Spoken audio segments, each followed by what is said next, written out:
Ahí quiero lanzaros, digo, como que vamos cortos de tiempo, lanzaros alguna pregunta del público y además voy a mezclar dos cuestiones que se han planteado. Tiene que ver con,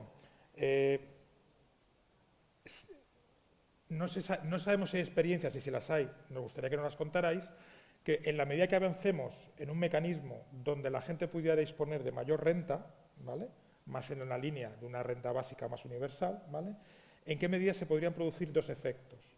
Uno, el que sea una consideración individual y una persona tenga, digamos, la subsistencia resuelta, ¿qué otro tipo de efectos le provocaría a la persona en relación a su ser social, a su devolver a la sociedad, su ser ciudadano? Eso por un lado, efectos individuales en la percepción de una renta más o menos garantizada y que cubriera bien la subsistencia. Y por otro lado, un segundo efecto que es ¿en qué medida cuando transferimos dinero a la gente para una percepción de estas características podríamos tender a abandonar la inversión en otro tipo de mecanismos, como puede ser la sanidad, como puede ser la educación, donde a la gente le dijéramos, bueno, pues váyase usted con esta renta que yo le doy, vaya usted cubriendo ese otro tipo de necesidades. Es decir, serían que los sistemas de renta básica universal deberían ser siempre complementados por otros sistemas más en especie, de los que hablaba antes Borja, relacionados con el sistema de bienestar social, ¿no? O sea, una doble pregunta en relación a efectos individuales de una mejor garantía de rentas y, segundo, efectos en el propio sistema de protección social. Sí, vale. Me he estudiado solo la primera, ¿vale? Y como odio mucho el cuñadismo, hablar un poco sobre todo así en plan barra de bar, voy a responder solo a lo que me he estudiado, si te parece bien, ¿vale? Efectos individuales de rentas garantizadas o cuasi universales. Como no hay nada parecido a esto, salvo en el caso de Alaska, y además es una prestación muy particular porque no sale de tu IRPF, la renta que se paga es por explotación de los recursos petrolíferos que descubrieron en la zona norte de Alaska. Dicho sea de paso, efectos sobre el empleo de esto, del sistema de renta básica de Alaska, cero patatero. Unos economistas, los economistas por lo general son gente bastante ingeniosa, en Bélgica hicieron un experimento, ¿vale? En Bélgica había una lotería que se llamaba Win for Life y básicamente era una especie de sueldo Nescafé. Era un sueldo bastante generoso, de unos 2.000 euros aproximadamente, durante toda tu vida. Y entonces pidieron permiso, era una lotería estatal, a diferencia de la de Nescafé, que es de Nestlé, vaya. Pidieron a la administración del Estado que les diera datos de los ganadores de este sueldo para toda la vida de Win for Life, para ver cómo se comportaban en el mercado laboral antes de haber recibido la lotería y después, ¿vale?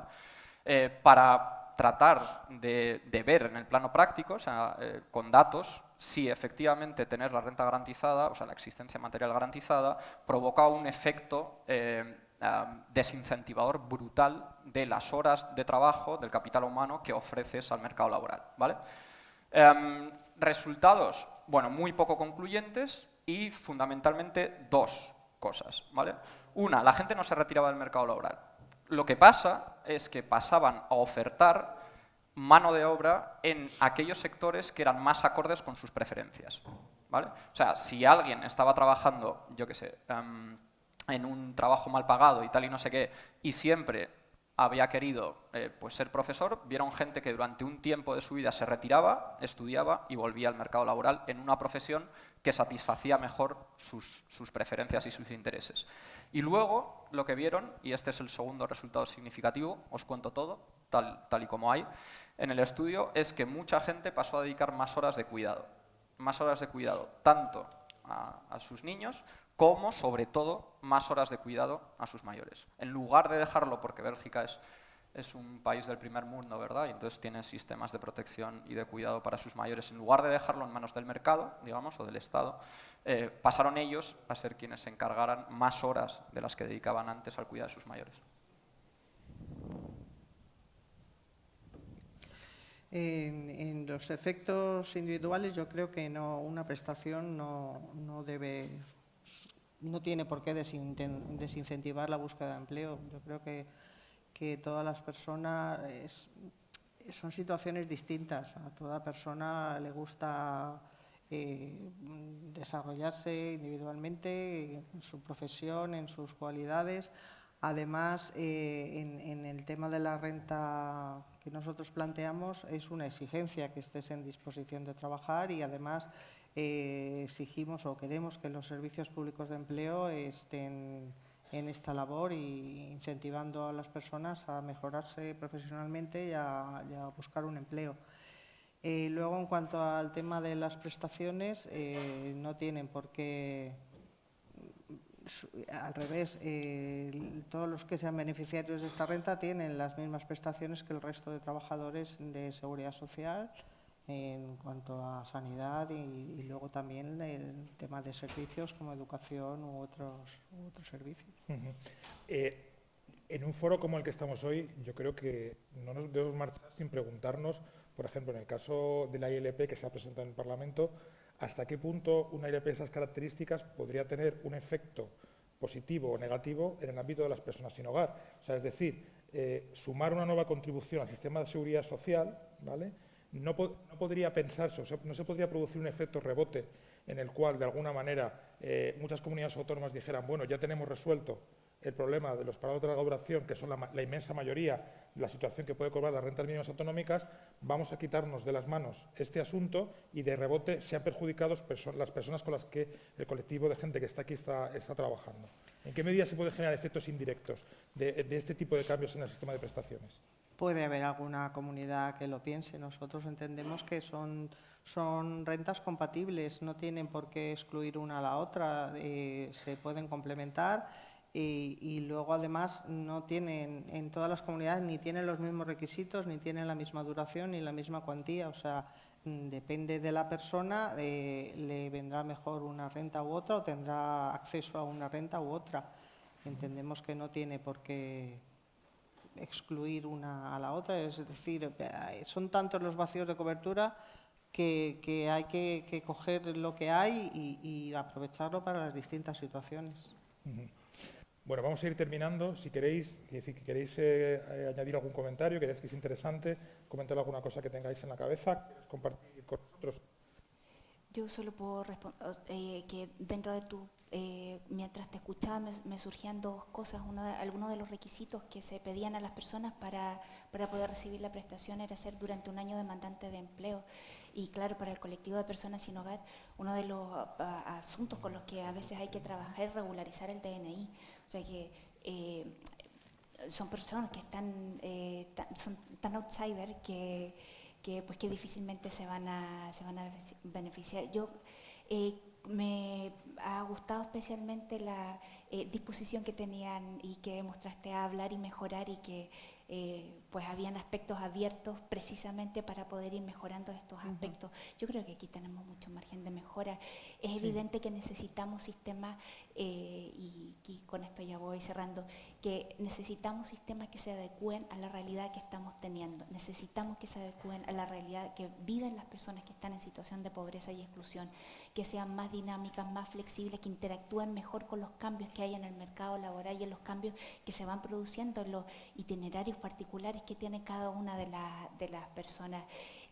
Creo que las alternativas que se ponen sobre la mesa es interesante.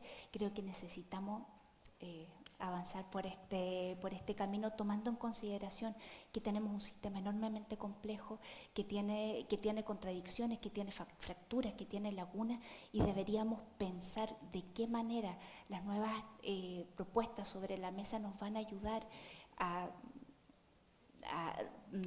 armonizar este sistema sin dejar a algunos colectivos, algunas personas tan importantes como por ejemplo las personas sin hogar fuera. Sí, una última cosa para, bueno, si me decías si tienes alguna idea. Sí, yo creo que realmente confiar en que el mercado laboral o los salarios van a garantizar una inclusión social como la garantizaron en la etapa de construcción de los estados de bienestar en las 3 décadas posteriores a la Segunda Guerra Mundial, de verdad me parece wishful thinking, o sea, en el mejor de los casos. Quiero decir, porque creo que de verdad hay condiciones estructurales que impiden eso. Entonces creo que tenemos que ir hacia un sistema de reforzamiento del sistema de garantía de ingresos. Ahí yo no pondría el énfasis en la condicionalidad. Creo que tenemos prejuicios e ideas sobre que la gente cuando no trabaja pues es porque no le apetece y tal, que luego cuando ves estudios no se corresponden en absoluto con la realidad, ¿vale? O sea, de verdad me parecen prejuicios, porque el empleo no es solo una fuente de ingresos, es una fuente de muchísimas más cosas. Esta idea que tenemos del Homo economicus, de que solo responde a incentivos económicos y tal, es absolutamente falaz. Muchos escribimos en blogs a coste cero porque nuestra actividad en los mercados laborales o tal procura no solo incentivos económicos, sino también de reconocimiento social, de construir redes y de sentirte incluido socialmente en el sentido amplio de la palabra y no solo retribuido de forma económica en el mercado laboral. Lo que me plantea muchas más dudas, eso es verdad, es no tanto, digamos, la focalización o la condicionalidad por la voluntad de aceptar un empleo, porque, insisto, creo que mucha de la gente que está desempleada o infraempleada lo es de verdad, de forma involuntaria, es hasta dónde podemos llevar el principio universal o sea, hasta qué punto podría informar el sistema de garantía de ingresos el principio de universalidad. Y ahí tengo sentimientos encontrados, porque por un lado es verdad que probablemente el esfuerzo presupuestario que implica eso hace que no haya coaliciones electorales suficientes para pasar una ley así en el Parlamento, pero por el otro lado no puedo evitar pensar que el principio selectivo estigmatiza mucho y que lo bueno precisamente, y que además rompe coaliciones pro distribución, y que precisamente lo bueno que tiene la sanidad o lo bueno que tiene el sistema educativo en España es que no estigmatiza al que no forma parte de él, que incluye mucho, aparte de reducir muchísimo la desigualdad. Entonces, no sé, pues como casi todo en la vida, ¿no? Que diría Rajoy, it is very complicated, ¿no? Me provoca muchas dudas esto. Yo pienso que sí, que tienen que existir redes de ayuda y atender a los colectivos que lo necesiten, pero es imprescindible favorecer el empleo, potenciarlo. Yo creo que no nos podemos resignar con que ya tenemos empleo precario para toda la vida. Hay que cambiar el sistema productivo, hay que acabar con las normas que lo han condicionado y lo han puesto en las condiciones precarias que tenemos ahora, porque si no es que ya iríamos a la resignación y no entendemos que no debemos ir por ese camino.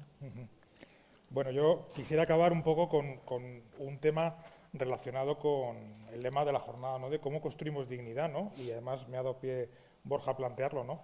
Es verdad que a veces nuestros legisladores no miran lo que los trabajos científicos existen, ¿no? Se están realizando. Y es cierto que en este momento existe por parte del Ministerio de Trabajo, por parte del Ministerio de Sanidad, un trabajo público, pero no publicado todavía, donde nos dice que los perceptores de prestaciones por desempleo y los perceptores de rentas mínimas están deseando incorporarse al mercado de trabajo y no se estancan en la percepción de estas dos prestaciones, con mucha más claridad en las prestaciones de subsidios por desempleo, con un poquito de menos claridad en las rentas mínimas, pero en todo caso en las rentas mínimas estamos hablando de que quizá solamente en torno a un 25% de sus perceptores estarían cobrándolas como rentas mínimas. Si los legisladores no se fijan en este tipo de conclusiones, seguirán generando legislación desde la desconfianza y desde la falta de dignidad a las personas. Muchas gracias a todos por vuestra participación y gracias a vosotros por la escucha. Muchas gracias.